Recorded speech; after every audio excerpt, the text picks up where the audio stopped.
નમસ્કાર. ક્યારે એવું બન્યું છે કે જીવન બસ કસોટી જ કરતું હોય અને એમ લાગે કે હવે હાર માની લેવી એ જ એકમાત્ર રસ્તો બચ્યો છે? આજે આપણે એક એવી જ વાર્તાની વાત કરીશું જે આપણને શીખવશે કે સૌથી ખરાબ સમયમાં પણ આશા કેવી રીતે શોધી શકાય.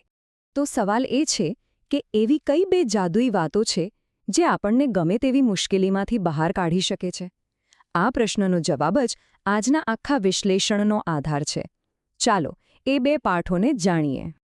ચાલો આપણી વાર્તાના હીરોને મળીએ. સૂરજ ઇન્દોરના એક જૂના મોહલ્લામાં રહેતો એક એવો યુવાન જેની આંખોમાં મોટા સપના હતા, પણ સંજોગો એના રસ્તામાં પહાડ બનીને ઊભા હતા. જરા વિચારો, સૂરજનું જીવન કેવું હશે? એકદમ અવિરત દોડ જેવું.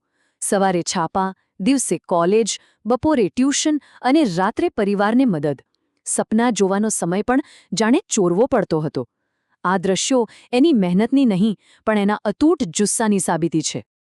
પણ હવે વાર્તામાં એક એવો વળાંક આવે છે જ્યાં સૂરજની મુશ્કેલ પરિસ્થિતિ લગભગ અસહ્ય બની જાય છે. એ ક્ષણ જ્યારે બધું જ વિખેરાઈ જતું હોય તેવું લાગે. અને પછી બૂમ! એક જ ઝટકામાં બધું જ બદલાઈ ગયું. એના પપ્પાની ફેક્ટરી અચાનક બંધ થઈ ગઈ અને પરિવારની આખી જવાબદારી એના ખભા પર આવી પડી. હવે એન્જિનિયર બનવાનું સપનું એક સપનું નહીં, પણ એક અસહ્ય બોજ લાગતું હતું. કહેવાય છે ને કે શારીરિક ઘા કરતાં શબ્દોના ઘા વધુ ઊંડા હોય છે. અને એવું જ કંઈક થયું. જ્યારે એના જ મિત્રએ કહ્યું, ભાઈ, હવે આ સપનું છોડી દે. બસ એ જ ક્ષણે સૂરજની હિંમત સાવ તૂટી ગઈ. આશાએ જાણે દમ તોડી દીધો. એકદમ તૂટી ગયેલો, ભાવનાત્મક રીતે ભાંગી પડેલો સૂરજ ક્યાં જાય? એ નજીકના એક પહાડી મંદિર પહોંચી ગયો અને ત્યાં એની મુલાકાત એક શાંત, વૃદ્ધ સાધુ સાથે થઈ, જેમણે એને એક ખૂબ જ વિચિત્ર ઉપાય બતાવ્યો. જરા વિચારો, કોઈના ઘરને તોડવાનું કામ? આ સૂચના સાંભળીને સૂરજ તો ચોંકી જ ગયો. પણ સાચું કહું ને, જ્યારે કોઈ વ્યક્તિ બધું જ ગુમાવી દે ને, ત્યારે તે તર્ક પર નહીં, શ્રદ્ધા પર આધાર રાખે છે. એટલે એણે કંઈ પણ પૂછ્યા વગર સાધુની વાત માનવાનું નક્કી કરી લીધું. અને બસ પછી એક ક્રમ શરૂ થયો. એક તરફ હતો સૂરજનો અપરાધ ભાવ, રોજ માળો તોડવાનો, અને બીજી તરફ હતી એ કબૂતરની અદમ્ય ઈચ્છાશક્તિ, જે રોજ નવી શરૂઆત કરતું.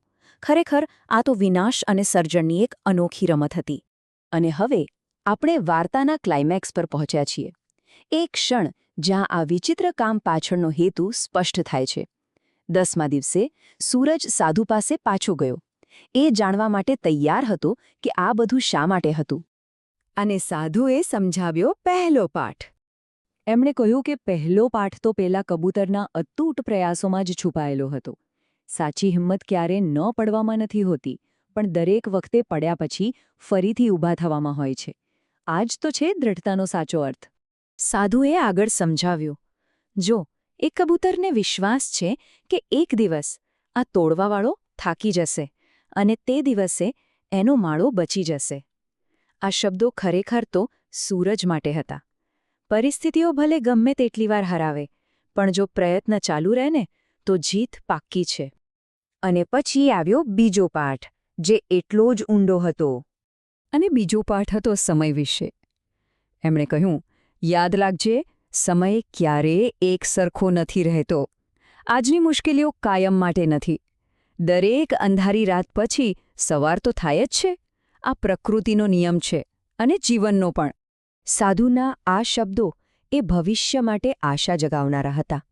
એ આપણને યાદ અપાવે છે કે આજના સંઘર્ષો જ આવતીકાલની સફળતાનો પાયો નાખે છે. બસ શરત એટલી કે હાર ન માનવી.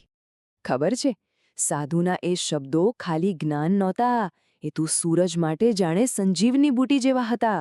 અચાનક જ એની અંદરનો બધો અંધકાર દૂર થઈ ગયો અને આશાનું એક નવું કિરણ દેખાયું. બસ એ એક વાતચીત એના જીવનનો ટર્નિંગ પોઈન્ટ બની ગઈ. એની અંદરની બધી નિરાશા ગાયબ થઈ ગઈ અને તેની જગ્યાએ એક નવી જ ઊર્જા અને દૃઢતાએ લઈ લીધી. તો આ આખી વાર્તાનો સાર શું છે? બસ આ બે વાતો યાદ રાખવા જેવી છે. પહેલું, સતત પ્રયત્ન હારને પણ હરાવી દે છે. અને બીજું, ખરાબ સમય પણ કાયમ માટે નથી ટકતો. જ્યારે પણ જીવનમાં અંધકાર જેવું લાગે, બસ આ બે સત્યોને યાદ કરી લેજો. એ હંમેશા સાચો રસ્તો બતાવશે.